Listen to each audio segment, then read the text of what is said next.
Esta é uma história sobre as fissuras invisíveis que se tornam abismos.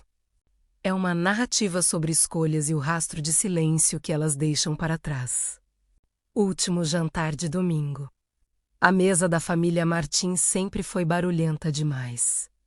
O som de talheres batendo nos pratos de louça antiga. As discussões sobre o futebol e o cheiro de manjericão fresco eram as constantes na vida de Helena. Mas, naquela noite, o silêncio de seu marido, Roberto, era um ruído ensurdecedor. Roberto não olhava para os filhos. Ele encarava o reflexo da própria aliança na taça de vinho, como se procurasse uma saída de emergência gravada no metal. A chegada de outra vida. Tudo começou com Lúcia. Ela não era uma vilã de novela. Era, na verdade, uma arquiteta solar. Leve e desprovida das bagagens que 20 anos de casamento haviam acumulado nos ombros de Roberto. Para ele, Lúcia representava a chance de ser uma versão de si mesmo que não precisava pagar boletos. Levar o carro à revisão ou mediar brigas de adolescentes. O abandono não aconteceu de uma vez. Foi uma erosão. As horas extras inexistentes, reuniões que, na verdade, eram cafés em bairros distantes. O celular com a tela para baixo, um muro de vidro entre o jantar e a intimidade. O distanciamento emocional, ele estava presente fisicamente. Mas sua mente já habitava o apartamento moderno e minimalista de Lúcia. A ruptura. Naquela feira chuvosa, não houve uma grande briga. Helena encontrou a mala pequena no closet. Quando Roberto chegou, ele não pediu desculpas. Ele usou a frase que é o golpe de misericórdia de qualquer abandono. Eu mereço ser feliz, Helena. Pela primeira vez na vida, estou fazendo algo por mim. O egoísmo, fantasiado de autodescoberta, foi o motor. Ele saiu pela porta da frente carregando apenas o essencial, deixando para trás os porta-retratos, o cachorro que esperava por um passeio e 2 filhos que, subitamente, sentiram que o chão da casa havia se tornado líquido. O pós-tempestade. Nos meses seguintes, o abandono revelou sua face mais cruel, a substituição. Roberto postava fotos em praias paradisíacas com Lúcia, enquanto Helena tentava explicar ao filho mais novo por que o pai não atendia às chamadas de vídeo no aniversário. A outra pessoa não era apenas uma amante. Era o símbolo de uma vida nova onde o passado era um erro a ser deletado. A casa dos Martins ficou mais silenciosa. Mas, com o tempo, o silêncio deixou de ser melancólico e tornou-se pacífico. Helena aprendeu que quem abandona a família por um brilho passageiro geralmente descobre, tarde demais, que trocou o sol por um reflexo no espelho. A segunda parte desta história não foca no que foi perdido, mas no que restou após o naufrágio. Enquanto Roberto tentava construir um castelo de areia com Lúcia, a estrutura que ele deixou para trás começava a se petrificar. O reflexo no espelho de outro alguém 1 ano se passou. No apartamento de Lúcia, o minimalismo que antes encantava Roberto começou a parecer vazio. Não havia desenhos de escola na geladeira, nem o caos reconfortante de uma casa viva. Lúcia não suportava o barulho de crianças e as visitas dos filhos de Roberto, antes raras. Tornaram-se inexistentes após uma série de compromissos inadiáveis dela. Roberto descobriu a primeira grande mentira da liberdade. Você pode mudar de cenário, mas continua sendo a mesma pessoa. O confronto da realidade, o ponto de virada, aconteceu em uma tarde comum de terça-feira. Roberto viu, através da vitrine de uma lanchonete, seu filho mais velho, Pedro. O rapaz estava de mãos dadas com uma garota e ria. Roberto deu um passo à frente, instintivamente, mas parou. Ele percebeu que ele era um estranho. Ele não sabia o nome da garota, nem que Pedro havia passado no vestibular. O espaço foi preenchido. Na mesa, um tio de Helena ocupava o lugar que antes era dele, ouvindo atentamente as histórias do jovem. O preço da felicidade, a liberdade que ele tanto buscou tinha o gosto amargo da irrelevância. A tentativa de retorno naquela noite, movido por uma mistura de vinho e melancolia. Roberto enviou uma mensagem para Helena. Sinto falta do nosso café. Podemos conversar? A resposta não veio em minutos, nem em horas. Veio no dia seguinte. Curta e cirúrgica, Roberto. A vida que você deixou não ficou congelada esperando por você. Nós aprendemos a caminhar sem o seu peso. Fale com o advogado se precisar de algo.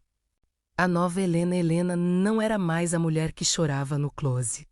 O abandono, embora traumático, agiu como um incêndio florestal, destruiu o que estava doente para que o solo ficasse fértil novamente. Ela reformou a sala, voltou a estudar e, mais importante, parou de tentar entender o porquê dele ter ido embora. Ela aceitou a verdade mais difícil de todas. Algumas pessoas não vão embora porque você não foi o suficiente, mas porque elas não conseguem lidar com a responsabilidade de serem amadas por inteiro. O desfecho de vidro Roberto continuou com Lúcia, mas o brilho dela agora o ofuscava. Ele percebeu que ela amava o Roberto sem bagagem, o homem leve das viagens de fim de semana. Mas o Roberto real tinha cicatrizes, saudades e 2 filhos que agora o olhavam com a polidez de quem cumprimenta um conhecido distante no elevador. Ele havia trocado uma história inteira por um capítulo bonito, mas curto. A terceira parte desta história não é sobre grandes reencontros dramáticos, mas sobre a sedimentação das escolhas. O tempo, esse juiz imparcial, finalmente revelou o que era sólido e o que era apenas fumaça. O inverno do egoísmo. 5 anos se passaram. O apartamento de revista de Roberto e Lúcia já não parecia tão moderno. As paredes brancas agora pareciam frias e as conversas, antes vibrantes, tornaram-se protocolares. A paixão, que ardera como um incêndio para destruir o casamento de Roberto, não deixou brasas para aquecer o cotidiano. Roberto descobriu a segunda mentira da sua nova vida. A novidade sempre vira rotina. Lúcia, percebendo que o homem vibrante por quem se apaixonara se tornara um fantasma melancólico, começou a viajar sozinha. O silêncio que Roberto tanto buscou para fugir do barulho da família agora o sufocava. O evento, a formatura de Pedro. O convite para a formatura de Pedro veio pelo correio, formal e impessoal. Roberto sentiu um aperto no peito que nenhuma viagem com Lúcia conseguiu aliviar.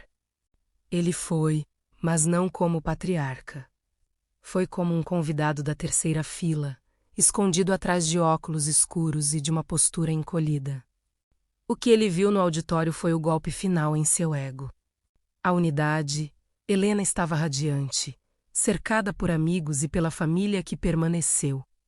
Ela não tinha a sombra da mágoa no rosto. Tinha a luz de quem se reconstruiu sobre rocha, não sobre areia, o substituto silencioso. Ao lado dela, um homem de cabelos grisalhos e mãos calejadas conversava com os filhos de Roberto com uma intimidade que só o tempo e a presença constante constroem.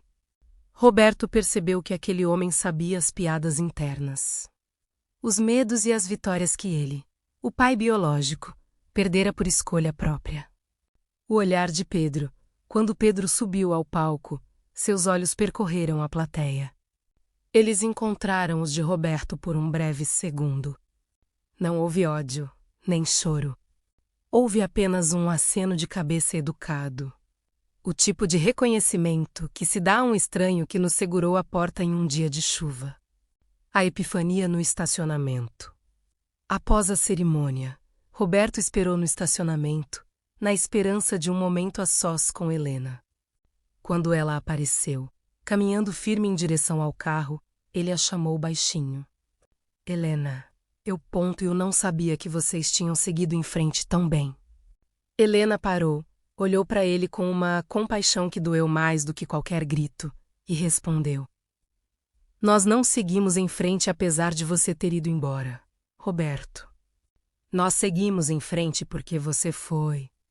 Você nos deu a chance de descobrir quem somos sem o peso da sua insatisfação constante. Ela não esperou resposta.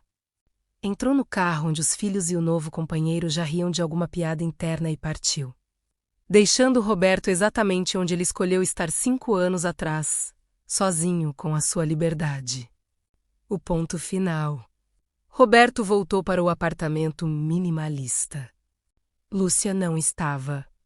Tinha saído para um jantar com amigos mais jovens. Ele sentou-se na poltrona cara, olhou para as próprias mãos e entendeu, finalmente, a matemática cruel do abandono. 1 mais 1 ele e Lúcia é igual a 1 ele sozinho.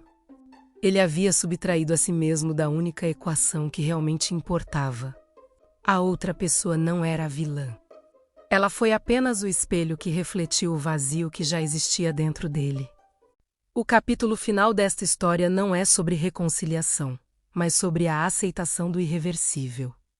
O tempo não é uma fita de vídeo que se pode rebobinar. Ele é um rio que só corre em uma direção, levando consigo as oportunidades que não agarramos. O epílogo, o pomar de Helena. 10 anos haviam se passado desde a saída de Roberto. A vida de Helena agora florescia em uma casa de campo. Um projeto que ela e seu novo companheiro, Jorge, ergueram com paciência. Ali, o barulho dos netos correndo pelo jardim substituíra o silêncio cortante do abandono. Helena tosé na varanda, observando Pedro ensinar o filho pequeno a chutar uma bola. Ela percebeu que a traição de Roberto, embora tivesse rasgado o tecido de sua vida na época, acabou sendo a costura que permitiu um desenho muito mais bonito e resistente. O reencontro inesperado. Roberto apareceu sem avisar em uma tarde de domingo. Ele não tinha mais a arrogância do homem que merecia ser feliz. Estava mais magro, os cabelos raleados e o olhar de quem passou tempo demais habitando salas de espera. Lúcia já não fazia parte de sua vida há anos. Ela seguiu para o próximo projeto, assim que Roberto deixou de ser a novidade excitante, para se tornar o homem que carregava o peso do arrependimento. Ele parou no portão, observando a cena de longe. A barreira invisível, ele não conseguia simplesmente entrar. O jardim de Helena era um território sagrado onde ele não tinha mais visto de entrada. A conversa final, Helena o viu e caminhou até o portão. Ela não sentiu raiva, nem o frio na barriga de outrora. Sentiu apenas uma melancolia profunda, como quem olha para um móvel antigo que já não combina com a casa. Eu só queria ver como eles estão, disse Roberto, a voz falhando. Eu sinto que perdi o filme inteiro e cheguei para os créditos finais. Helena encostou a mão. No portão de madeira, o limite físico entre suas vidas. Roberto, você não perdeu o filme por acidente. Você escolheu sair da sala no meio da sessão porque achou que o filme vizinho era mais interessante. Agora, os atores mudaram, o roteiro seguiu e a história não precisa mais daquele personagem. A redenção possível. Pedro se aproximou. Ele olhou para o pai com uma maturidade que Roberto nunca alcançara. Não houve abraço cinematográfico. Houve apenas um aperto de mão firme e um convite educado para um café rápido na varanda, longe do centro da festa. Naquela hora, Roberto entendeu sua sentença. Ele seria sempre o pai de visita. O homem que se lembra dos aniversários, mas esquece as alergias. Aquele que sabe o nome dos netos, mas nunca saberá o que os faz chorar à noite. O fechamento. Roberto foi embora antes do pôr do sol. Enquanto dirigia seu carro silencioso de volta para a cidade, ele viu pelo retrovisor a luz da casa de Helena diminuindo. Ele finalmente compreendeu que a outra pessoa nunca foi o problema real. O problema foi a ilusão de que as pessoas são descartáveis e que o amor pode ser pausado e retomado conforme a nossa conveniência.